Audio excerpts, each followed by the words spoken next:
Hi and welcome to the Baltic Football Podcast, where today we're going to unpack what happened with the Champions League and Conference League qualifiers. Round 1, many things transpired, including a Baltic Derby between RFS and Levadia, but it's been an eventful 2 weeks, wasn't it? It's been a real festival of football in the Baltics, whether you've been in Tallinn, Pärnu, Riga. There's been a load of international teams turning up, and it's been great to see a completely different style of football from each country, whether from Ireland, Malta and as far away as Albania. Yeah, but it's not been all good news, so now that the dust is settling and some emotions are coming down, hopefully some more than others, let's have a look at what happened. And let's start with Champions League. So there were 3 clubs participating in Champions League qualifiers, one from Latvia, one from Estonia, one from Lithuania. And this is where we had the Baltic Derby between Latvian champions RFS and Estonian champions Levadia. I thought it's going to be a walkover for RFS, to be honest, and I was proven wrong, and I don't know if I'm happy or sad about it. Well, I think it was good news for Baltic football and the competitive nature of all 3 countries, particularly Latvia versus Estonian clubs. Seeing RFS, they've been quite up and down this season. They've managed to maintain consistency, and these 2 games really summed up how RFS have played this season. They've managed to get results, but they haven't come easy. No. So they won 1-0 in Tallinn on a penalty kick. Stefan Panic converted. There was a handball after a cross. And then they won again 1-0 in Riga. Overall, I mean, Levadia, they really stepped up. I think they were the highlight of this fixture. They were very impressive. They did well in build-up and possession. But RFS's experience as a European side, the Europa League side last season, really showed. And to me, it felt like they showed up and did the absolute minimum they had to do to progress. It wasn't easy, it wasn't pretty, but they got the job done. Levadia played better, but they're now down to the conference. I disagree. RFS were the better team in both fixtures. They were a better team, they just didn't play better. They didn't play better, but Levadia played an impressive high attacking midfield with some pressing strikers as well, and they certainly were a difficult team to break down. But RFS were able to take advantage in certain areas, but the Levadia high pressing certainly stood out for me this week in terms of their tactics. So we agree. We agree that Levadia were an impressive team. Yes, we do. I think they've got a good chance in a European tournament, but RFS were the better team of them both. Okay. Fingers crossed Levadia makes it through to the Conference League phase. They definitely did deserve it. Now, RFS will now face Malmö of Sweden in the qualification round 2, and Levadia dropping down to Conference League will... who are they facing? They're facing Iberia 1999 from Georgia. Yeah, from Georgia, yeah. Who lost to Malmö. Yeah, a couple of Georgian teams. Also, there'll be a Georgian team against Riga FC, which I'm sure we'll discuss later. But yeah. So second fixture of the Champions League was Vilnius Žalgiris versus Hamrun Spartans from Malta. Žalgiris started well. They went into the second leg with a 2-0 lead, all but certain to progress.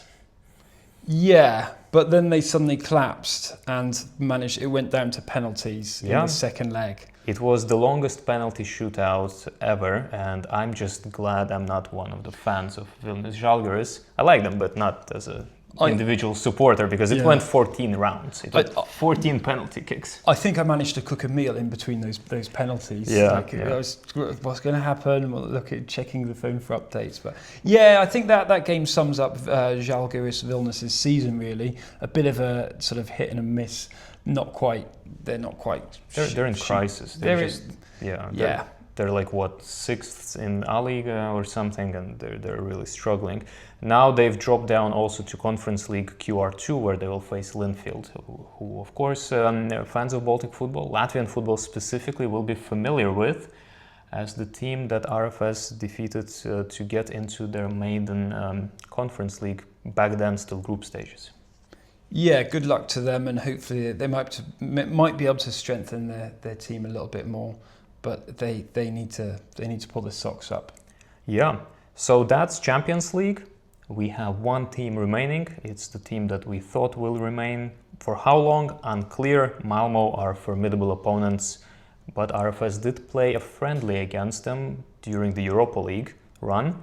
They lost 1-0, but it was pretty even. So Malmo are beatable. I've looked at this squad. They do have some experience, but I think RFS on their day can challenge anyone. So we'll see. We'll see what happens in that game, and it should be an exciting game. It's a sold-out match at the Ellen Carl Sporter Parks already. Yeah, sold out pretty quickly. So yeah, it's like in 14 hours it's sold out. So sticking with Latvia, I guess let's talk about some other milestones that occurred. Not necessarily good milestones. So Auda became the first club of this Conference League season to drop out, to get eliminated. Also not entirely expected, but maybe there's some attitude problems there. And then almost straight away the next day, Daugavpils became, well, they gave the questionable honor to Latvia as becoming the first country to lose 2 clubs this season from the European run. Most frustrating, 2 fixtures which both teams could have won, and it's a really disappointing outcome for both Auda and Daugavpils. Do you want to start with the Auda? And it would be good to hear. There's not much to say. They faced Larn, who of course were in Latvia last year against RFS in Champions League. They played 0-0 in the first leg in Northern Ireland. And they were up for a lot of... They dominated the match. There's plenty to say about the Auda game. It was a really disappointing outcome, and Larn, they were a tough British team who got quite fired up, motivated, physical, but their players weren't as technically gifted as the Auda players. They were playing simple football, and it was effective. Auda... It was affected, but partly because of Auda got tired. Apparent fitness issues, which is unacceptable, particularly two key players being subbed on the 60th minute. The player coming on, the Dutch winger coming on, had an immediate lapse of concentration to let Lana go and score. It was a decision making in terms of taking 2 players off on the 60th minute is very questionable. And then the players' motivation and psychology to get be a bit more hungry and ruthless. Plus, Auda are lacking a striker. They had a lot of chances. They got a little bit unlucky as well. The ball rolled across the goal line at one point. They had a lot of shots on goal, and disappointing outcome. And if they would have been clinical, they would have won that. And if they wouldn't have made such stupid subs, I'm quite sure. Yeah, well, it is what it is. If you don't want it enough, you're not going to get it. It's Europe. The Auda game was a summary of how football goes sometimes. It's just they got unlucky, but they could have, done more as well. Daugavpils were potentially a sensation, but it wasn't to be. A more experienced Vlažnje side, trailing 1-0 after first leg, came over here and eventually crushed the resistance of the Latgale team, and in front of their 3 traveling fans. Four buses turned up to Riga from Daugavpils. Yeah, but it's okay. It's not okay. Great. It was disappointing. They could have won that game as well. At least they won the first leg. They won the first game, but for some of these players, these are some of the biggest games of their careers. That was one of Daugavpils, the club itself, one of its biggest games in the past, however long. And the players, fitness, they were getting questions on fitness. Positional discipline was appalling for Daugavpils at times. The midfield kept dropping so deep. They were literally centimetres from Daugavpils defenders. And, maybe there's a bit of leadership questioning on the pitch there. But, disappointing because Daugavpils could have definitely won that game as well. Yeah, unfortunate, but, They did what they did. They did what they did, but I think if they played in Daugavpils, if they played in the Esplanade, the artificial pitch, I think they could go all the way, or at least to knock off. They could have gone all the way yesterday. They're a good enough team, and I think if a bit more effort from the players and getting a bit fitter, they would have won that. Yeah. So moving on to Lithuania. Latvia lost 2 clubs, 2 out of 4 clubs. In QR1, and you can see my frustration. That's really bad. That's not good at all, considering the previous years. But at least the two clubs that still remain are two of the strongest clubs. So moving on to Lithuania, it's a bit more of a mixed bag. So Hegelmann, the young club from Kaunas region, lost 3-0 on aggregate to Irish St. Patrick's Athletic. Honestly, Hegelmann didn't look good. Defensive problems plaguing them all season, showing up here as well. Head coach Skerla later commented on this.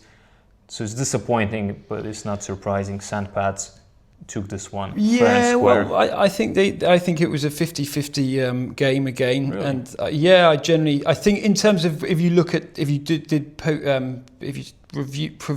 previewed the game beforehand. I did that. I think the bookmakers gave Hegelmann like 30-ish% chance to progress. Okay. Well, I analysed both players, and both teams had a good amount of experience, and I think there were disappointing factors, particularly in the second leg. Hegelmann got 4 yellow cards, rather 2 shots on goal. They kind of broke down a little bit in that second leg.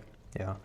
Kauno Žalgiris, on the other hand, continue to do really, really well this season. Not only being top of A-Lyga, they got an easy fixture.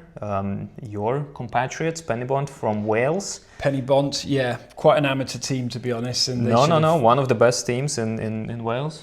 I'm sure. Well, and Kaunas really dominated them 4-1 on aggregate. That's not quite correct, but the best teams in the Welsh League in Wales are in the English League. If you look at Cardiff, Swansea, Wrexham, Newport, but in the League of Wales, I think you're splitting hairs. So Kaunas had worthy opposition, and they've shown themselves to be no pushovers. Confident, clean performance. And now they are off to face a very difficult opponent indeed. Valor from Iceland, who just pretty much wiped the floor with Flora.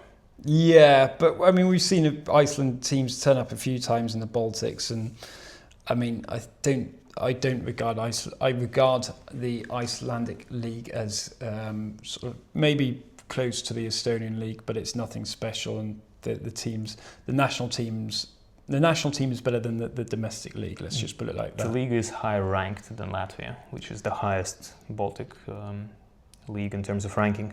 Okay. By some margin. Okay, so in terms of observation, Icelandic teams that have turned up, particularly in Riga, they're difficult at home with the artificial pitches and the climate and all that. But good. Kaunas has a chance to avenge their Baltic neighbors from up north, because Flora had a terrible time with Valor. Really, really bad. No chance. Yeah, slightly embarrassing 5-1 aggregate. Yeah. So Žalgiris Vilnius recovered. They dropped out of the Champions League to Hamrun Spartans, and they will now face Linfield, as we discussed. And for Lithuania, Banga will be tapping in from qualification round 2. However, they're tapping in against the formidable Rosenborg from Norway. 26 times Norwegian champions, 11 times Champions League group stage veterans. And, well, I mean, it's going to be an experience, I suppose. But that's a tough draw. Rosenborg have got an incredible history, and they've played. I recall them being in the Champions League quite often, and they used to be the dominant poster team for Scandinavia for a while. Yeah, so good luck to Banga on that one. Yeah, let's bang it up. Right? Bang in some goals. Yeah, bang them in. Yeah. And of course, well, anyway, so it will be a good experience, and it's going to be good. I think anybody going to watch Banga at home will have a banging time. They'll appreciate it. Excellent. Moving on to Estonia, Paide beat also a fortunate draw. Beat Magpies from Gibraltar 7-3 on aggregate. That was a good game. They are playing in Parnu. Yeah, well, I mean, but in Parnu, great stadium experience, but a team from Gibraltar, not the best, pretty poor opposition. I think, to be honest, 7-3, the fact they conceded 3 goals is a little bit disappointing. It is, but they did score 7. So they scored 7, but in European competitions, teams have got to be super focused, they've got to concentrate. One small error is fatal. The speed, the pace. The opposition typically a lot more, sometimes physically stronger. you can't afford to make mistakes, and hopefully, conceding 3 goals, that will be a lesson for Parnu to improve in the next match. For Paide. Or Paide, yeah. Parnu or not.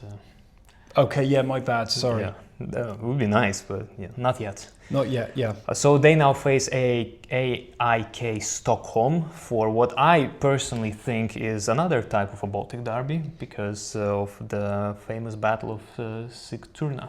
Okay. Do you know what that is? No, please elaborate. It is when Estonian and Curonian Vikings sailed across the Baltic Sea to what then used to be the capital of, well, there wasn't Sweden at the time, but what would become Sweden, and burned it to the ground, which caused the locals to relocate further inland, and that's how Stockholm was founded. Okay, fascinating. So let's see if we can get a less violent but equally effective repeat of that experience. Another historic clash, and hopefully the Bolts can get one over again. Yeah. Speaking of historic clashes, Kalju are making headlines again. They had a tough draw in the form of Albanian Partizani, who they were widely predicted to lose to, but they won.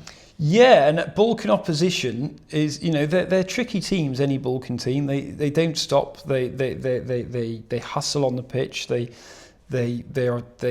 play hard. So I think that's one of the most impressive results. Partizani 2-1 on aggregate. For sure. It's out of all the games, I'd say hats off to those guys.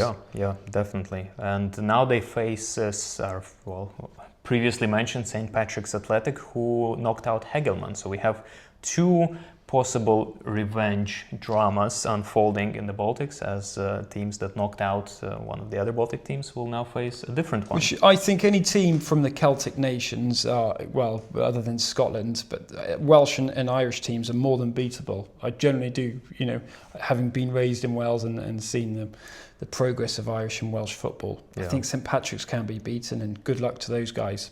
Yeah. So Levadia, as we discussed, is up against Iberia in 1999. I think that should be okay. Doable, takeable. Yeah, Levadia have got a chance. They're a good team. They've got some quality players. They've got a good manager. I think RFS's senior management and coaches were quite praised. They praised the Levadia manager, the Spaniard. Good team. So let's see. Team. Good luck to Levadia. We're all rooting for you. And Flora, of course, were eliminated. So Latvia lost 2 clubs. Lithuania lost 1 club, and Estonia lost 1 club as well. This is the first time that Latvia lost 2 clubs in like 5 years or something like that. But as poor as the start is for Latvian clubs, it is equally as good for Estonian clubs, given their disastrous campaigns last season. So, well, good on you, our Baltic brethren. And let's hope that they can continue going. In fact, Estonia overtook Lithuania in the UEFA League rankings after QR1. There we go. So I'm looking forward to seeing the Baltic power rankings quite soon. Well, that's club rankings. Rankings. But association ranking-wise, yes, Lithuania is now the lowest ranked Baltic league. Okay, so Estonia have overtaken Lithuanian clubs. Yeah. Overall, I think it's been a bit of a massacre in terms of Baltic clubs. Losing 4 in QR1 is a bit harsh. It's disappointing. I mean, like I said, I was disappointed from the 2 games I attended. I was disappointed from the 2 games I attended, and there were errors and it just lack of professionalism. They should have won, in my eyes. But looking forward to QR2, some pretty tough draws. We will lose more clubs, but hopefully we'll see some upsets. Primarily in the Champions League. Let's go RFS. If you win this fixture, then at least Conference League is guaranteed. If not, maybe there's a repeat of last season where it dropped down to Europa League. The opponent there is also manageable, and then kind of get to either of those competitions and really hoping for Levadia to keep on showing what they've shown against Latvians. And same with Kalju as well. Good luck to those guys. They have tough fixtures, but at least make it as far as you can. Every coefficient point matters, even if certain, managers might not consider it as important for development of national football. It is, because it's money. You know, you go further. It's money, but it's more experience. money coming into the country, into the clubs. It's more experience. It's more solidarity payments down the line. It's important. European football is good for any club. You get 4 buses going from Daugavpils to Riga. That's impressive. Being able to look at all the different types and styles of play that come out of each country. You know, there's a clear distinction between teams from Albania, Malta, and Ireland. They all bring their own flavour, and players take something from every match, and you certainly gain a lot more. Like the speed of these games, the pace, the sheer back to end football. You don't sometimes get that in the league, and European football is really important for the Baltics in my eyes. Yeah. And if you're traveling here to enjoy some of these fixtures as an away fan, or maybe you're from Ireland or Iceland and you're coming back again, we do have a tourist guide specifically tailored for away fans for you on the website balticfootballnews.com. It's completely free. We put it together to make sure that you have the best time possible here. Go check it out. If you know someone who is coming, share it with them.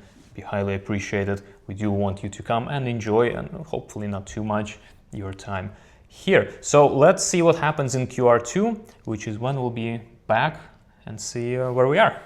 There's a whole roller coaster ahead.